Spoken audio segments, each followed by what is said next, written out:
Hello guys, இன்னைக்கு நம்ம 2016 release ஆன டெராஃபார்மர்ஸ் அப்படின்ற ஒரு அட்டகாசமான சயின்ஸ் ஃபிக்ஷன் படத்தை தான் பார்க்க போறோம். Welcome back to the Nesama talkies. நம்ம சேனலுக்கு புதுசா வரீங்கன்னா சப்ஸ்கிரைப் பண்ணாதவங்க சப்ஸ்கிரைப் பண்ணிக்கோங்க. பக்கத்துல இருக்க பெல் பட்டனை கிளிக் பண்ணிக்கோங்க. அப்பதான் நம்ம வீடியோ போட்ட உடனே உங்களுக்கு நோட்டிபிகேஷன் வரும். சரி வாங்க இன்னைக்கான படத்தை டீடைலா பார்க்கலாம். இந்த படத்தோட ஆரம்பத்துல ஒரு பெரிய ஸ்பேஸ்ஷிப்ல ஒரு 15 பேர் சேர்ந்த ஒரு பெரிய டீம் செவ்வாய் கிரகத்துக்கு ரொம்ப மும்முரமா போய்கிட்டு இருக்காங்க. மார்ஸ் ஆபரேஷன் அப்படின்ற ஒரு பெரிய வேலைக்காக இந்த டீம் போய்கிட்டு இருக்காங்க. இந்த 15 பேருமே ஜப்பான்ல மிகப்பெரிய குற்றவாளிகள். கொலை, கொள்ள, தீவிரவாதம்னு சட்டத்துக்கு விரோதம் நடந்து மரண தண்டனை பெற்றவங்க. இந்த 15 பேத்தையும் ஒரு பெரிய பணக்காரன் விலைக்கு வாங்கி ஒரு முக்கியமான ஆராய்ச்சிக்காக இவங்களை செவ்வாய் கிரகத்துக்கு அனுப்பி வச்சுக்கிட்டு இருக்கான். இந்த வயசானவர் தான் இந்த டீமுக்கு கேப்டன். இவன் தான் இந்த படத்தோட ஹீரோ, இந்த பொண்ணு தான் ஹீரோயின். இவங்க ரெண்டு பேத்துக்குமே ஒரு பிளாஷ்பேக் இருக்கு. இந்த ஹீரோயினுக்கு ஒரு வளர்ப்பு அப்பா இருக்கான். இந்த பொண்ணு அவனோட சுயலாபத்துக்காக ஹீரோயினை வேலைக்கு அனுப்பி அது மூலமா வர்ற பணத்தை வச்சு அனுபவிச்சு இந்த பொண்ணு ரொம்ப கொடுமைப்படுத்துறான். இது எல்லாத்தையும் ஹீரோ போய் தட்டி கேட்கறான். அப்ப ஹீரோவையும் ஏத்து சண்டை போடுறான். பத்தாவதுக்கு அந்த ஹீரோயின் பொண்ணு ரொம்ப அசிங்கமா திட்டுறான். ஆத்திரத்துல அந்த ஹீரோயின் பொண்ணு என்ன பண்றா,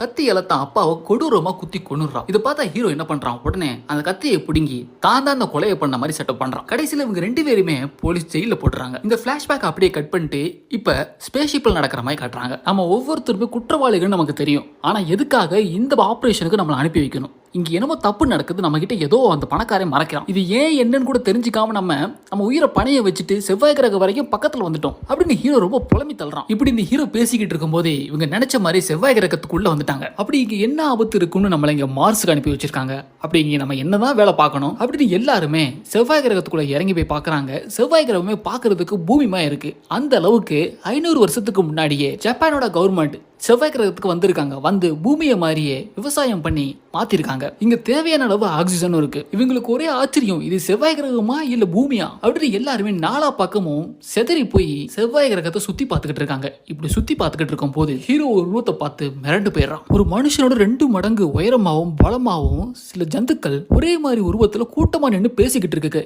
இதை பார்த்த உடனே ஹீரோ வாயடிச்சு போய் அதுகளையே பார்த்துக்கிட்டு இருக்கான். ஹீரோவுக்கு பக்கத்துல ஹீரோயின் இருக்கா. இவங்க பாக்குறத அவங்கள ஒரு ஜந்துவும் பார்த்துருது. ஒருவேளை இவங்க செவ்வாய் கிரகத்துல வாழ்ற செவ்வாய் வாசிக போல அப்படின்னு ஹீரோ அவங்க கிட்ட பேச்சு கொடுக்குறான். ஹாயின்றான், ஹலோன்றான். ஆனா அதுக முறைச்சு பார்த்துக்கிட்டே ஒண்ணு மின்னல் வேகத்துல பக்கத்துல வந்து ஹீரோயினோட கழுத்தை பிடிச்சு உடச்சி அவளை அங்கேயே கொன்னுடுது. என்ன காரியம் பண்ண உடனே அவன் என்னடா பண்ணா, எதுக்கு அவளை கொன்னா அப்படின்னு அந்த ஜந்துவை பார்த்து கோவமா ஹீரோ கேட்க அதை அவனை ஒரு மாதிரி பார்த்துட்டு அந்த இடத்துல இருந்து கிளம்பி போயிருது. ஹீரோவுக்கு என்ன பண்றதுனே புரியல. அந்த ஹீரோயினை தூக்கிட்டு ஸ்பேஸ்ஷிப்குள்ள ஓடுறான். கழுத்து உடஞ்சு போனனால மூச்சுட முடியாம அந்த பொண்ணு அங்கேயே இறந்து போயிடுறான். இதே மாதிரி அந்த வித்தியாசமான ஜந்துக்களை நிறைய பேர் அந்த டீம்ல பார்த்திருக்காங்க. பார்த்த பாதி பேர் இறந்து போயிட்டாங்க அந்த ஜந்துக்கள்னால. கோபத்துல ஹீரோ கேப்டன் கிட்ட கண்ணா பின்னான்னு கத்துறான். நீங்க இந்த ஸ்பேஸ்ஷிப்போட கேப்டன் தானே, உங்களுக்கு அது தெரியுமா தெரியாதா? இப்ப நம்ம அந்த செவ்வாய் கிரகத்துல பாத்துக்கிட்டு இருக்க அந்த உருவங்கள்லாம் என்ன, தயவு செஞ்சு அதுக்கெல்லாம் கரப்பா பூச்சிகள் மட்டும் சொல்லிடாதீங்க அப்படின்னு ஹீரோ சொல்லி வாய முடிக்க கேப்டனும் ஆமான்னு சொல்றாரு. 500 வருஷத்துக்கு முன்னாடி நம்ம கவர்மெண்ட் ஒரு ஆராய்ச்சிக்காக கரப்பாம்பூச்சிகளை செவ்வாய் கிரகத்துல போட்டாங்க. அதுவும் செவ்வாய் கிரகத்துல அந்த கரப்பாம்பூச்சிகளை சாதாரணமா போடல,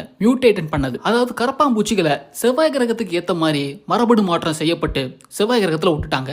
500 வருஷம் கழிச்சு இப்ப திரும்ப வந்து பாக்குறோம். அந்த கரப்பா பூச்சிகள்லாம் பரிணாம வளர்ச்சி அடைஞ்சு ஒரு மனுஷனோட 2 மடங்கு பவர்ஃபுல்லா வளர்ந்து நிக்குது. இந்த கரப்பா பூச்சிகளால நம்மளோட வேகமா ஓட முடியும், நம்மளோட பவர்ஃபுல்லா சண்டை போட முடியும், ரொம்ப ஸ்மார்ட்டா வேற இருக்கும். பண்ண தப்ப சரி பண்றதுக்காகவும் அந்த பணக்காரே நம்மள பொழுதுபோக்காகவும் இங்க அனுப்பியிருக்கான். இந்த ஆபரேஷனுக்காக வந்த நம்மளையே அவன் சாதாரணமா அனுப்பல. இந்த செவ்வாய் கிரகத்துக்கு ஏத்த மாதிரி நம்ம டிஎன்ஏவையும் மாத்திட்டான். நம்மளோட உடல் அமைப்புக்கு தகுந்த மாதிரி, நம்மளோட ஸ்கில்லுக்கு தகுந்த மாதிரி சில மருந்துகளை தயாரிச்சு நம்ம கிட்ட அனுப்பியிருக்கான். அந்த மருந்துகளை நம்ம தேவைப்படும் போது பயன்படுத்தணும். அமேசான் காடுகளில் வாழக்கூடிய சில பூச்சிகளோட சிறப்பு தன்மையும் குணாதிசயம் நமக்கு வரும். ஆனா அந்த பவர் நம்ம கிட்ட பர்மனண்டா இருக்காது, கொஞ்ச நேரத்துக்கு மட்டும்தான் இருக்கும். அந்த பவரை யூஸ் பண்ணி நாம இந்த கரப்பா பூச்சிகளை கொன்னாகணும். இப்போ நீங்க நம்ம ஆபரேஷனை கண்டினியூ பண்ண சொல்றீங்களா?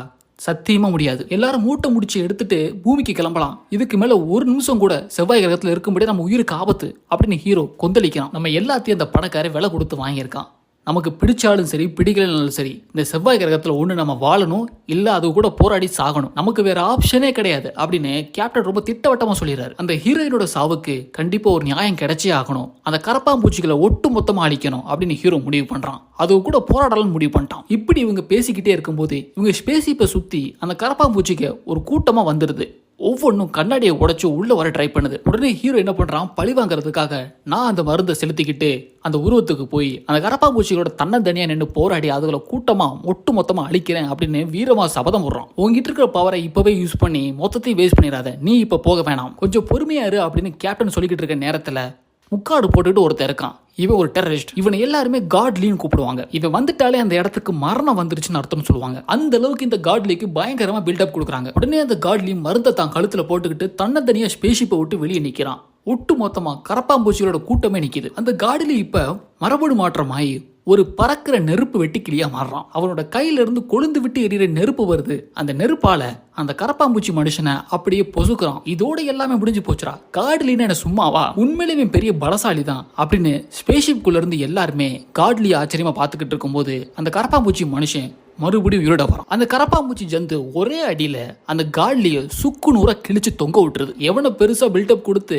ஆஹா ஓஹோன்னு பேசினாங்களோ அவன் இப்ப சுக்கு நூறா கிழிஞ்சு செத்து கிடக்குறான். இப்பதான் இவங்களுக்கு மரபணு மாற்றமான அந்த கரப்பாம்பூச்சிகளை பத்தி ஒரு விஷயம் புரியுது. இதுக்கனால மறுபடியும் அடிபட்டாலும் திருப்பி உயிரோட வர முடியும். அதுகளோட தலையை வெட்டி உடம்ப 2 துண்டா கிழிச்சாதான் அதுகளை இவங்களால சாகடிக்க முடியும். சின்ன சின்ன காயத்தை வச்சுலாம் அந்த கரப்பாம்பூச்சிகளை ஒழிக்க முடியாது. கேப்டன் உடனே என்ன சொல்றாரு, நானும் என்னோட அசிஸ்டண்ட் மட்டும் இந்த ஸ்பேஸ்ஷிப்குள்ள இருக்கோம். முடிஞ்ச அளவுக்கு இந்த கரப்பாம்பூச்சிகளோட கூட்டத்தை இந்த ஸ்பேஸ்ஷிப்குள்ள வச்சு அடைச்சு அதை சமாளிக்கிறோம். மொத்தமா ஒரே இடத்துல நாம எல்லாருமே இருந்தோம்னா கண்டிப்பா இறந்து போயிருவோம். நாம கொண்டு வந்த ட்ரக்கை எடுத்துட்டு நீங்க எல்லாருமே இந்த செவ்வாய் கிரகத்துல 500 வருஷத்துக்கு முன்னாடி கவர்மெண்ட் உருவாக்கி வச்சிருந்த இன்னொரு ரகசிய இடம் இருக்கு. அந்த இடத்துக்குள்ள போய் பதுங்கிருங்க. நான் முடிஞ்ச அளவுக்கு இந்த கரப்பாம்பூச்சி ஜந்துக்களை அடிச்சு கொண்டுட்டு நான் மறுபடியும் அங்க வந்து உங்களை மீட் பண்றேன் அப்படின்னு ஹீரோவோட ஃப்ரெண்டு ஒரு சில பேத்துன்னு ஒரு பாதி வேற அந்த ட்ரக்கில் வச்சு அனுப்பி வைக்கிறார். இந்த கரப்பாம்பூச்சி ஜந்துக்களை சமாளிக்கிறதுக்காக கேப்டனோட அசிஸ்டண்ட்டும் அந்த மருந்தை தான் உடம்புல செலுத்திக்கிறாங்க. கரப்பாம்பூச்சிகளை அழிக்கிற அளவுக்கு கேப்டன் கிட்ட அப்படி என்ன பவர் இருக்குன்னு பார்த்தா அமேசான் காட்டுக்குள்ள இருக்கிற நெருப்பு எறும்போட சக்தி இருக்கு. இந்த எறும்பு கடிச்சிச்சுன்னா உயிர் போற அளவுக்கு வலிக்கும். ஏன் சில நேரம் உயிரே போயிடும். தன்னை விட 100 மடங்கு எடையை தூக்கக்கூடிய பலசாலி அந்த எறும்போட பவர் இந்த கேப்டன் கிட்ட இருக்கு. அதே மாதிரி கேப்டனோட அசிஸ்டன்ட்டுக்கு பூரானோட பவர் இருக்கு. தன்னோட கொடுக்கு விஷத்தால இந்த கரப்பாம்பூச்சிகளை சுக்கு நூறு அழிக்க முடியும். ஆனா இவன் கொஞ்சம் பயந்த சுபாவம், கூச்ச சுபாவம். அதனால இவனால நேரடியாக அந்த கரப்பாம்பூச்சி கூட சண்டை போட முடியாது. அதுக்கு பதிலா இந்த ஸ்பேஸ்ஷிப்ல இருக்க சிஸ்டத்தெல்லாம் கண்ட்ரோல் பண்றான். கேப்டன் தன்னோட முழு பலத்தையும் யூஸ் பண்ணி அந்த கரப்பாம்பூச்சி ஜந்துக்களை அடிச்சு சுக்கு நூறா கிழிக்கிறார். இவருக்கு முன்னாடி அந்த ஜந்துக்கள்னால நிக்க கூட முடியல. அந்த அளவுக்கு பலசாலியா இருக்காரு. இவரால தன்னந்தனே நின்று 100 கரப்பாம்பூச்சி மனுஷங்களை அடிச்சு துவம்சம் பண்ண முடியும். அதே நேரம் இந்த பக்கம் ஹீரோவோட ஆளுக்களும் ட்ரக்ல போய்கிட்டு இருக்காங்க. போய்கிட்டு இருக்கும் போதே ஒரு வித்தியாசமான காட்சியை பாக்குறாங்க. அதாவது செவ்வாய் கிரகத்துல கடலே கிடையாது, இங்க எப்படி சுனாமி வருது அப்படின்னு ஆச்சரியமா பார்த்துக்கிட்டு இருக்காங்க. அப்புறம் தான் உத்து பார்த்ததுக்கு அப்புறம் தான் ஒரு விஷயம் புரியுது. அந்த கரப்பாம்பூச்சி ஜந்துக்கள்லாம் மலை மாதிரி ஒன்னோட ஒண்ணு பிணைஞ்சு குமிஞ்சு ஓடி உருண்டு கூட்டமா ஒரு அலை மாதிரி வந்துகிட்டு இருக்கு. எப்படா தப்பிக்கலாம் அப்படின்னு எல்லாருமே தலையை பிச்சுக்கிட்டு இருக்கப்ப இவங்க டீம்ல ஒருத்தன் கிறுக்க மாதிரி ஆக்ட் பண்ணுவான். அவன் எதுக்குமே பயப்பட மாட்டான். அவன் என்ன பண்றான், அவனுக்குள்ள இருக்கிற பவரை யூஸ் பண்ணி இந்த ட்ரக்கை மின்னல் வேகத்துல இங்கிருந்து பறக்க வைக்கலாம்னு முடிவு பண்றான். அவன் உடம்புக்குள்ள அந்த மருந்து செலுத்தின அடுத்த நிமிஷம் ஒரு நெருப்பு பூச்சியா மாறுறான். அவன் வாய்க்குள்ள நெருப்பு மாதிரி ஒன்ன கக்குறான். அதாவது இவன் மரபடுல எப்படி இருக்குன்னா அமேசான் காட்டுக்குள்ள இருக்கிற ஒரு வித்தியாசமான நெருப்பு பூச்சி தான் இதுவும். இது மணிக்கு 180 கிலோமீட்டர் வேகத்துல ஈஸியா தீப்பிடிக்கக்கூடிய நெருப்பு வாயுவை கக்குவான். இது மூலமா வர நெருப்பை வச்சு ட்ரக் 180 கிலோமீட்டர் வேகத்துல பயங்கர ஸ்பீடா போகுது. சுனாமிமா இருக்கிற கரப்பாம்பூச்சியில குத்தி கிழிச்சு ட்ரக் வேகமா ஒரு வேவை கடந்துருச்சு. ஒரு அலையை தாண்டினதுக்கே அந்த கிறுக்க மாதிரி இருக்கிறவன் ரொம்ப டயர்ட் ஆயிடுறான். இதோட எல்லாமே முடிஞ்சிச்சுடான்னு பார்த்தா அடுத்து 2வது வேவ் வந்து நிக்குது. இந்த அலையை தடுத்து நிறுத்தி தாண்டி போற அளவுக்கு இவனுக்கு சக்தி இல்ல, கண்டிப்பா செத்துருவான். இவனுக்கு ஹெல்ப் பண்றதுக்காக ட்ரக்குள்ள இருந்து 2 பொண்ணுங்க வெளியே வராங்க. இவங்களுக்கு கேடைய மாதிரி தடுத்து நிறுத்துறதுக்கு ஒரு பவர் இருக்கு. அந்த பவரை தங்கனால முடிஞ்ச அளவுக்கு யூஸ் பண்ணி அந்த வேவை கடந்துடுறாங்க. ஆனா அலையை கடந்த அடுத்த நிமிஷம் அந்த ட்ரக்கு கவுந்து கீழே விழுந்துருது. அந்த 3 பேருமே தெரிச்சு வெளியே விழுந்துடுறாங்க. ஒட்டுமொத்த கரப்பாம்பூச்சி ஜந்துக்களும் அந்த 3 பேரையும் வட்டம் போடுது. இந்த நெருப்பு பூச்சியை காப்பாற்ற வந்தது 2 பொண்ணுங்கனால அந்த கரப்பாம்பூச்சி எடுத்து சண்டை போடுற அளவுக்கு திறமை இல்லை.